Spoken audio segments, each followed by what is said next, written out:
Hello guys, welcome back to again Anas की story. आज फिर हम एक नई कहानी लेकर आपके सामने उपस्थित हैं। दोस्तों, वीडियो को स्टार्ट करने से पहले मैं आपसे एक बात कहना चाहता हूँ। अगर ये वीडियो अब तक पहुँच गई है तो प्लीज़ आप चैनल को सब्सक्राइब करें और मुझे अपना छोटा भाई समझकर सपोर्ट करें, क्योंकि आपके सब्सक्राइब करने से हमें मोटिवेशन मिलता है और वीडियो बनाने में भी अच्छा लगता है। तो प्लीज़ आप लोग मुझे सपोर्ट करें। तो चलिए शुरू करते हैं आज की कहानी। गर्ल्स हॉस्टल की भयानक कहानी, हॉरर स्टोरी। शहर के बीचों बीच ऊंची ईंटों से बनी एक पुरानी इमारत खड़ी थी। वो कोई आम इमारत नहीं थी, बल्कि हॉन्टेड गर्ल्स हॉस्टल के नाम से जानी जाने वाली एक जगह थी। हॉस्टल का नाम सुनते ही डर का एक सिरन मन में दौड़ जाता था। कहा जाता था कि यह हॉस्टल भूतिया था। कई साल पहले यहाँ एक भयानक घटना हुई थी, जिसके बाद से यहाँ अजीबोगरीब घटनाएं होने लगीं। हॉस्टल में रहने वाली लड़कियों को अक्सर रात में अजीब आवाज़ें सुनाई देती थी, अदृश्य छूना महसूस होता था और कभी कभी तो उन्हें भयानक सपने भी आते थे।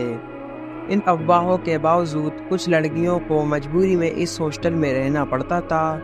ऐसी ही एक लड़की थी राधिका, जो अपनी पढ़ाई के लिए इस शहर में आई थी।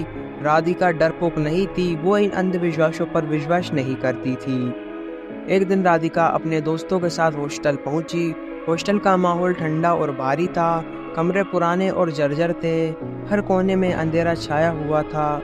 राधिका को थोड़ा डर लगा, लेकिन उसने हिम्मत जुटाकर अपना सामान रखा।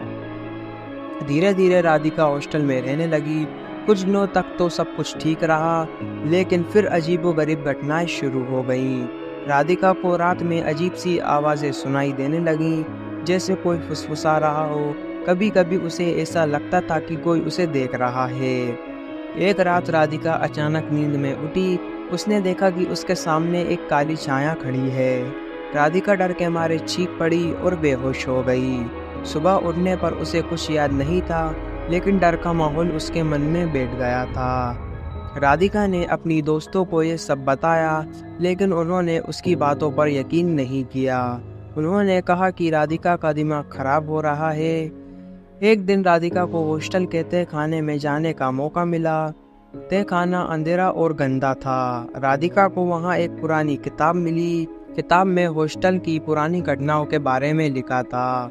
उस किताब से राधिका को पता चला कि कई साल पहले इस हॉस्टल में एक लड़की रहती थी, जिसका नाम रिया था। रिया बहुत खूबसूरत थी और सभी लड़कियां उससे जलती थीं।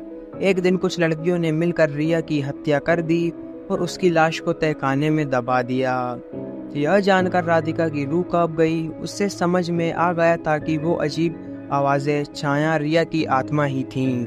राधिका ने रिया की आत्मा को शांत करने का फैसला किया। उसने रिया के लिए पूजा पाठ की और उससे माफ़ी मांगी। धीरे धीरे रिया की आत्मा शांत होने लगी और अजीबोगरीब घटनाएं बंद हो गई।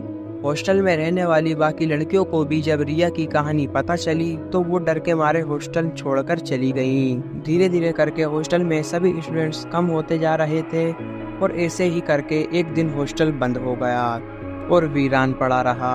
आज भी हॉन्टेड गर्ल हॉस्टल की कहानी शहर में चर्चा का विषय है। लोग आज भी इसको भूतिया जगह मानते हैं और यहाँ पर जाने से डरते हैं।